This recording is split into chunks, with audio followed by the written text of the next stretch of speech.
You see like Trey Young, right? Shh, that's not trash talk. Back in our day, like, come on. Like Don Shampoo, I'll never forget. We were down by 1, game 7, last possession of the game. And I'll never forget, Don Shampoo puts on this black cloak, right? And he goes to the mid-court, draws a 5-sided pentagram, cuts his palm, draws a circle of blood around it, right? Places candles at the tips of each triangle, and then he puts his hood on. And when he puts his hood on, all the candles get lit and his cloak falls to the ground, right? And so I later found out he was in hell for 7 eternities. It only felt like a few moments for us, but that's just Don, right? And he made a deal with the devil. If I make this shot, all the fans lose their voice. If I miss this shot, you can have my soul. Well, you know Don, right? He gets back in the game, swish, and all of a sudden his voice is coming through the loudspeaker and he's like, "What now? Boo me now!" No one was mad. It's like, that was competitiveness. That was Don, you know?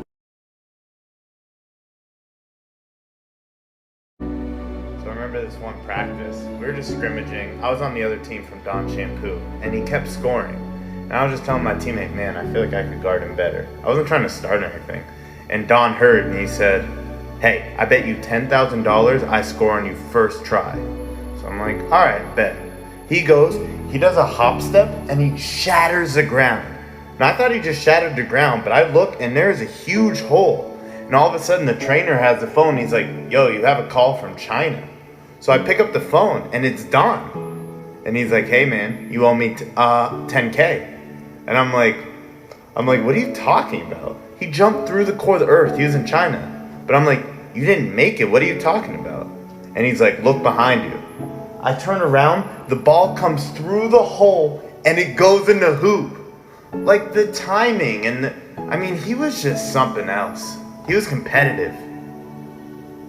These little guys like Steph nowadays who drive to the lane, make layups, like back in our day, you're not coming down here. We're gonna make it known. I remember Jaime Lagoose. He had this game against us where he was torching us on layups. So Don wants to teach him a lesson. So after the game, he goes to the local children's hospital, sets up C4 all around the building, walks out, detonates it, right? Turns himself into the police office. Governor pardons him. It's all in the newspaper. And I'm like, "Don, why'd you do that?" And he's like, "Think about it, man. If Jaime knows I'll do that to some kids, imagine what he's going to think about next time he drives to the lane." And it was true. Jaime blew by his man next time we played. He goes for the layup, and then he sees Don coming, and he pulls out a pistol, shoots himself in the head. And nowadays it's like people would wonder, was he mentally ill? It's like we didn't have mental illness back then. He respected Don, you know? Man, back in the day there was college pride. Like you could feel the rivalries and people really wanted to play for schools. It wasn't just one and done and then I'm going to the NBA. I remember Don Shampoo. He was between 3 schools, right, when he was in high school. It was either going to be Kentucky, Duke, or Virginia. And no one really knew where he was going to go, right? Well, one day I wake up, and it's frantic. Everyone's frantic, the news, because everyone at Virginia and everyone at Kentucky, students, faculty, the whole thing, all killed, right? And they caught the suspect, and they show a picture. And you just see Don, he has the Duke hat on. And that was his way of saying, "I'm going to Duke, baby. I'm going to rep them. I'm going to be a Blue Devil." And nobody took it personally because that was how things were. There was rivalries. It wasn't lovey-dovey back then. I remember it became a tradition. Every college game, Don would kill every opposing fan in the arena. And it wasn't people avoiding it like nowadays. It was an honor. You'd bring your kids, you know? So this was back when they would actually let you play. Not everything was a foul. I remember one time Don Shampoo, he goes up for a layup, and the defender pulls out a 45. Pow, pow. He got him one time in the chest, one time right in the head. No flopping. Ref doesn't call a foul. Don Shampoo finishes the layup, makes it, looks at the defender, slaps him on the ass, and he goes, "Maybe next time you should bring a shotgun." And that was just Don. Like, he would do stuff like that all the time. And they got a beer after. He didn't rest the next game. He played, you know? That's how things were back then. Players are too sensitive nowadays. Like Don Shampoo, instead of complaining, he'd use it as motivation. I remember when he was getting drafted, right? The announcer at the draft says, "Don Shampoo, probably going to be the best player of all time." Don Shampoo took that personally because he said probably.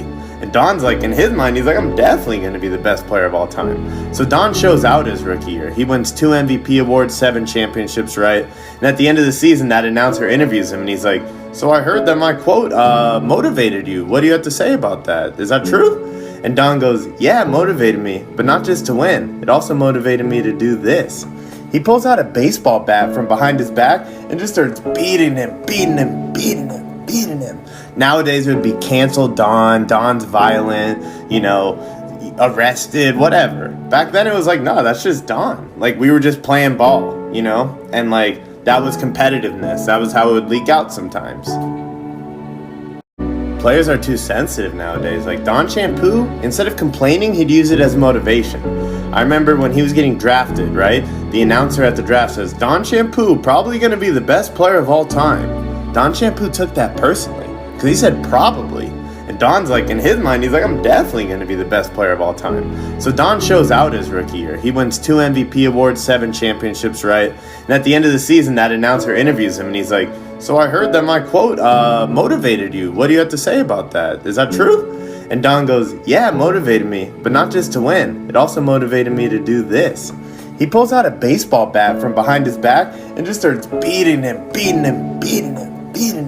Nowadays, it would be canceled Don, Don's violent, arrested, whatever. Back then, it was like, no, that's just Don. Like, we were just playing ball, And, that was competitiveness. That was how it would leak out sometimes. Players now are soft. Like, you see Russell Westbrook all mad because someone threw popcorn on him. Like, back in the day, bro. Like, Don Shampoo, one day he had an off game, like 96 points. So he's in a bad mood. And this dude throws popcorn on him, right? And Don's like, hey, man. He gets the fan's number, right? Invites him over to his place. And the fan's confused. And Don takes him into his personal theater. And he's like, you threw popcorn on me? I give you popcorn that I made. And the fan's like, why? And he's like, that's what men do, right? And so they're eating the dude's eating the popcorn, Don's eating some, and the guy's like, man, this is good. And Don's like, yeah, I make it. Do you want me to show you how? The guy's like, sure. I'll never forget. Don turns on the movie theater screen, and it's a slideshow of Don taking the guy's wife and kids and burning him alive and turning him into popcorn. And the dude was just like, oh my God. And that was just Don. Don was just like, hey man, maybe next time you'll learn.